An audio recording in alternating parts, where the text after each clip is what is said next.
তুবা 1 minute, তুমি না আমায় কাল বললে নীলের এই পারফিউমে অ্যালার্জি আছে, তাহলে তুমি কেন এটা ইউজ করেছো? হুর নিজের গোলাপি ওষ্ঠে নিম্নাংশ দাঁত দিয়ে কামড়ে ধরল। চোখে মুখে তীব্র অস্বস্তি আর লুকানো রাগের ঝিলিক। নীলাশা, হুর লামিম ভাই ডাকছে, যা গাইতে গিয়ে ওঠ। হুর চলে গেল। তুবা, আরে নীলাশা, ভাবি, উত্তরটা না হয় আমি দিচ্ছি। তুমি তো সবসময় নীল ভাইয়ের কাছাকাছি পাশাপাশি থাকবি, কিন্তু হুর। তুবা, বুঝতে পেরেছি। তুবা লাজুক হেসে সরকার বাড়ি থেকে দুটো গাড়ি পরপর বের হলো। প্রথমটায় রক্তিম, নীলাদ্র আর তুবা, অন্যটায় লামিম, নীলাশা, হুর, কলি। রক্তিম ভীষণ বিরক্ত হচ্ছে নীলের সাথে কোথাও যাওয়া আর জনমানব শূন্য রাস্তায় একাই হাঁটা দুটোই এক মনে হয় রক্তিমের কাছে।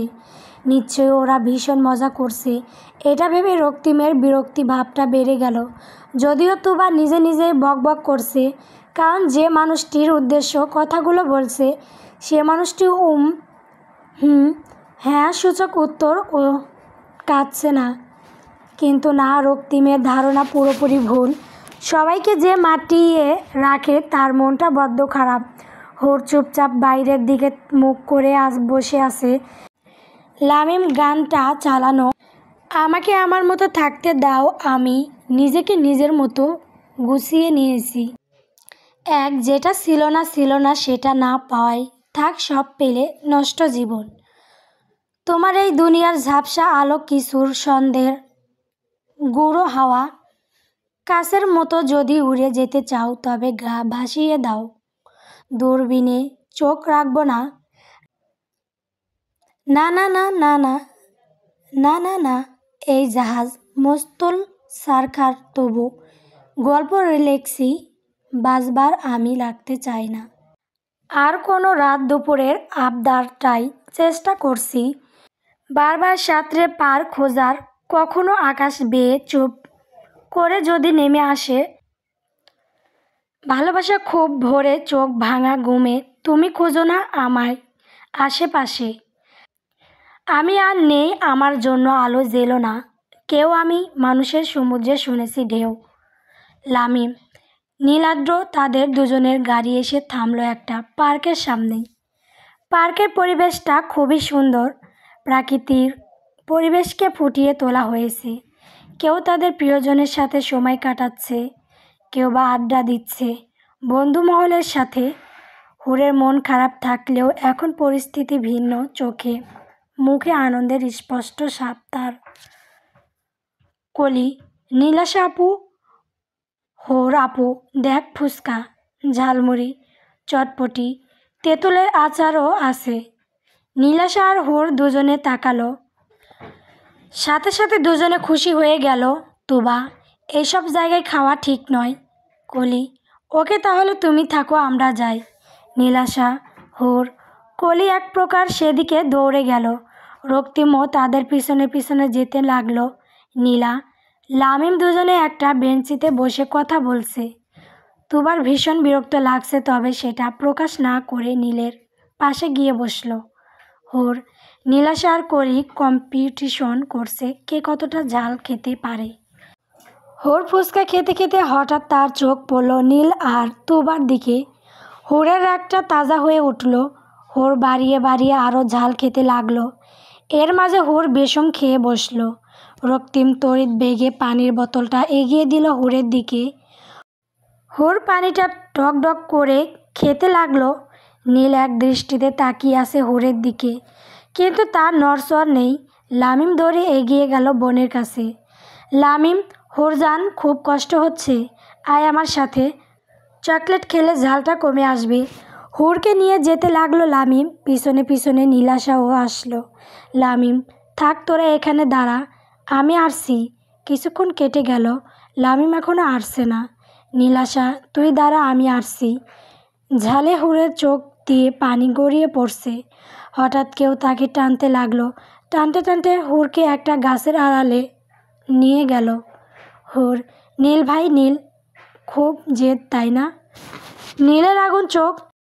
নীল হুরের ঠোঁটে ঠোঁট মিলিয়ে দিল। নীল হুরের ঠোঁট জোড়া আলতোভাবে চুষতে লাগলো। হঠাৎ ঠান্ডা আর মিষ্টি কিছু অনুভব করতে লাগলো, যা তার ঝালকে ধীরে ধীরে কমিয়ে দিয়ে লাগলো। হুর কেঁপে উঠল এই আলতো স্পর্শে। অদ্ভুত এক শিহরণ খেলতে লাগলো শরীরে। মস্তিষ্ক ও নতুনভাবে কিছু অনুভব করতে লাগলো। নীল হুরের ঠোঁট জোড়া ছেড়ে দেয়।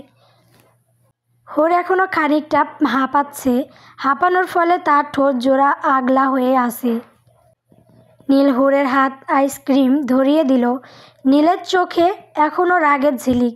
অন্যদিকে তুবা আর রক্তিম দুজনেই হুর আর নীলকে খুঁজতে খুঁজতে এখানে চলে এসেছে। নীল পিছন দিকে তাকিয়ে দেখে তুবা এখানে। তুবাকে দেখে নীল উল্টো ঘুরে হুরকে গাছের সাথে চেপে ধরে। হুর আর নীল এতটাই কাছাকাছি যে হুরের ঠোঁট নীলের গলা ছুঁয়ে দিচ্ছে। হুর নীলের হোয়াইট শার্ট এক হাত টানতে টানতে বলল, হুর, নীল ভাই, নীল চুপ। পিছন থেকে ওদের দেখে তুবা আর রক্তিমের চোখ আটকে যায়। তুবা, ওয়াও রক্তিম, দেখো, ইস সুইট কাপল। নীল বেবিটা যে কবে আমায় এভাবে একটু আদর করবে। রক্তিম, থাক ভাবি চলেন, এভাবে কারোর ওপর নজর দিতে নেই। অন্যদিকে লামিম আর নীলাশার চকলেট নিয়ে আসার সময় নীলাশা খেয়াল করলো অভিক। কে নীলাশা? সর্বনাশ, অভিক স্যার। অভিক স্যারকে দেখলে তো লামিম ভাই ভাববে আমি এখানে ওনাকে ডেকে এনেছি। না না, এটা হতে দেওয়া যাবে না। লামিম, এই কি এত বিড়বিড় করছিস? নীলাশা, না কিছু না, না ব্যাস ভাবছি তোমায় আজ খুব সুন্দর লাগছে। লামিম নীলাশার দিকে সন্দিহান দৃষ্টিতে তাকায়।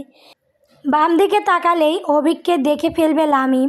লামিম বাম দিক ঘুরতে গেলে নীলাশা লামিমকে জড়িয়ে ধরল। এমন তো অবস্থায় লামিমের হার্টবিট বন্ধ হওয়ার উপক্রম। অভিক নীলাশা আর লামিমকে এই অবস্থায় দেখে নিজেকে ঠিক রাখতে না পেরে দৌড়ে সেখান থেকে চলে গেল। অভিকের নীল চোখে স্পষ্ট পানি ঝলমল করছে। ফিরতে ফিরতে ওদের অনেক রাত হয়ে গেল।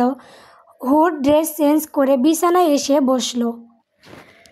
তখনই তার নজরে এলো একটা বক্স। গল্পটি 18+ টাইপ রোমান্টিক, তাই নিজ দায়িত্ব পড়বেন। আর আপনাদের মাঝে যদি কারো গল্পটি ভালো না লাগে তাহলে এড়িয়ে যাবেন।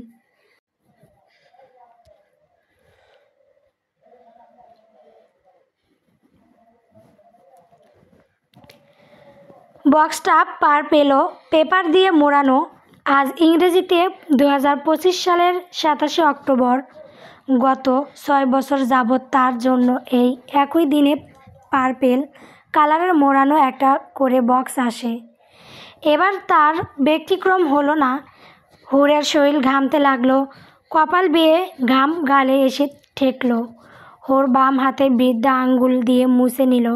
হুর, আমি তো ভুলেই গিয়েছিলাম, কিন্তু এবার এই বক্সে কি আছে?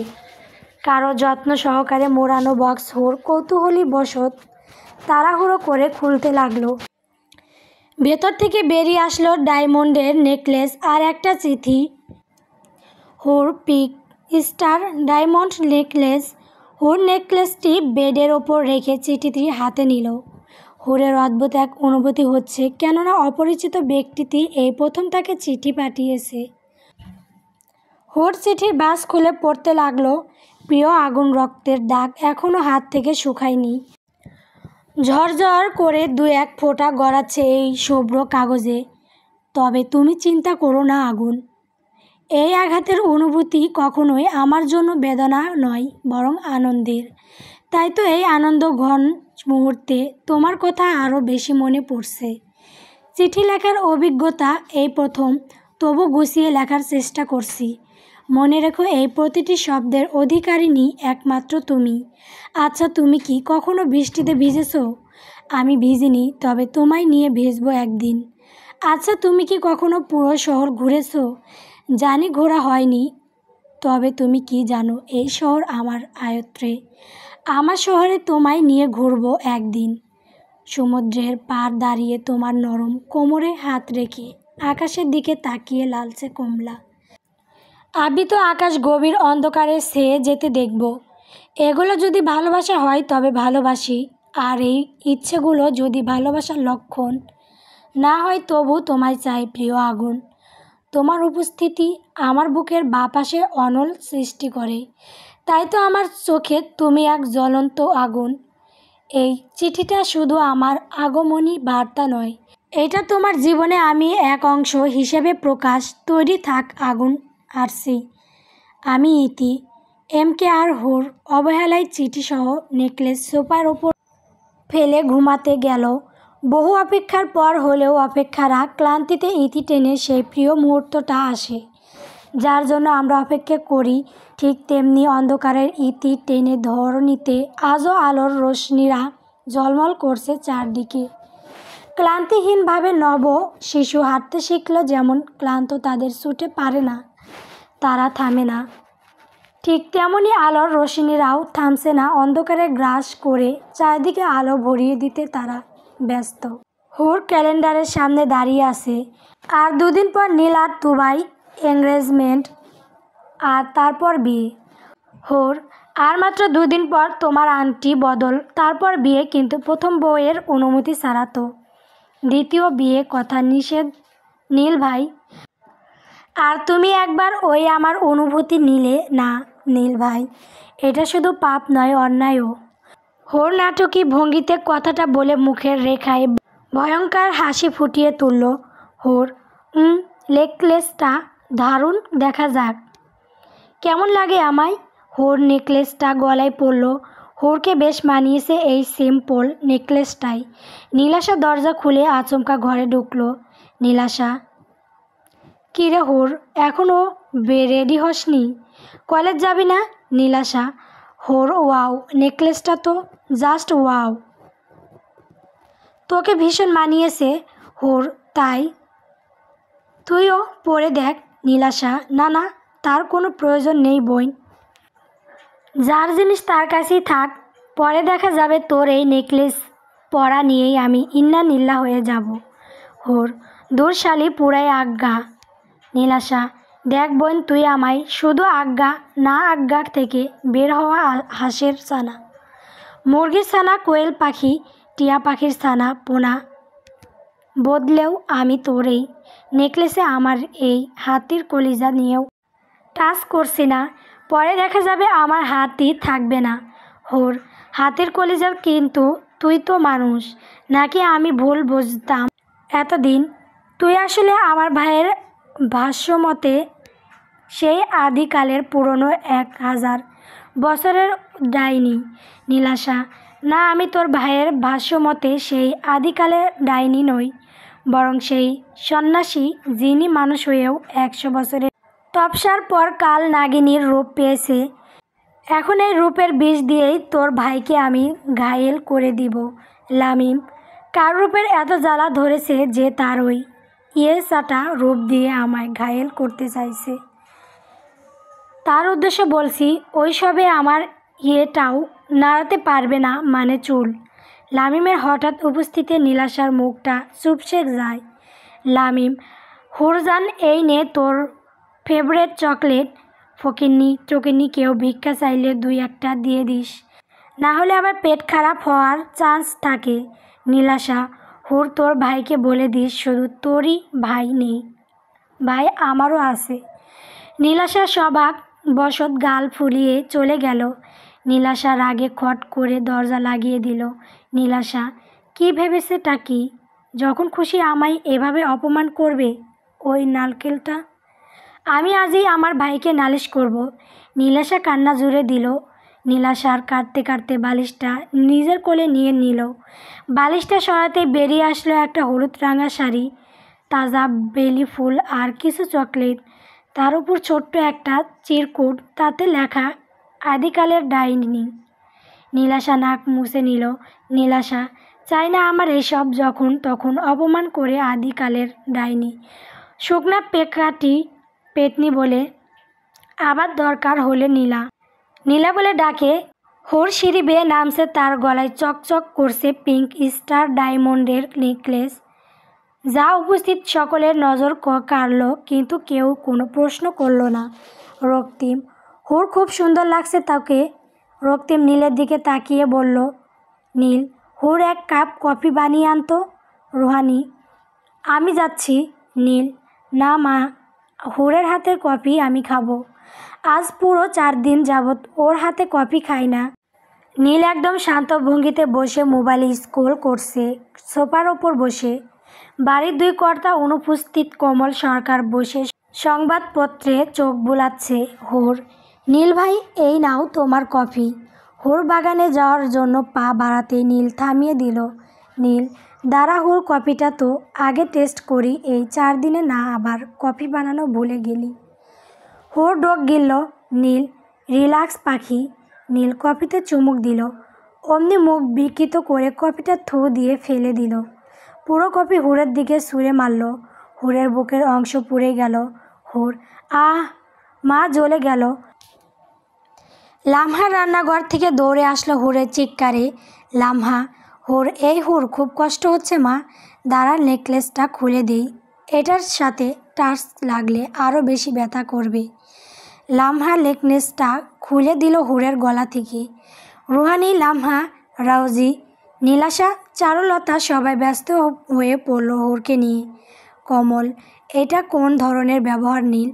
হুর তোমার চাকরানি নয়, কারো হাতে কফি ভালো না লাগলে নিজে বানিয়ে খাবে। নীল, হ্যাঁ, হুর আমার চাকরানি, আমি ওর সাথে যখন যেমন করতে মন চাইবে আমি তেমনি করব। আর আমার ব্যবহারের ধরনটা যেমনই হোক, তোমাদের মতো বাবা চাচাদের কাছ থেকে ব্যবহার শেখার প্রয়োজনীয়তা অনুভব করছি না। নীল বাসা থেকে চলে গেল। হুর আর নীলাশা আজ কলেজ যায়নি। সকালের ঘটনার পর হুরকে মলম লাগিয়ে ঘুম পাড়িয়ে দেয় লামহা। দুপুর 1টা হুর ঘুম থেকে উঠে শাওয়ার যায়। ঠান্ডা পানি স্পর্শ হুরের পুরো যাওয়া বুক অনুভব হতেই হুর যন্ত্রণা কুকড়ে ওঠে। অন্যদিকে নীল অফিসের কেবিনে বসে আছে, তার ডান হাত গরম ধোয়া ওঠা কফিতে ডোবানো, অন্য হাতে ল্যাপটপের স্ক্রিনে ভেসে উঠেছে হুরের যন্ত্রণাদায়ক কুকড়ানো কোমল মুখখানা। গল্প, নীলের হুর পাখি।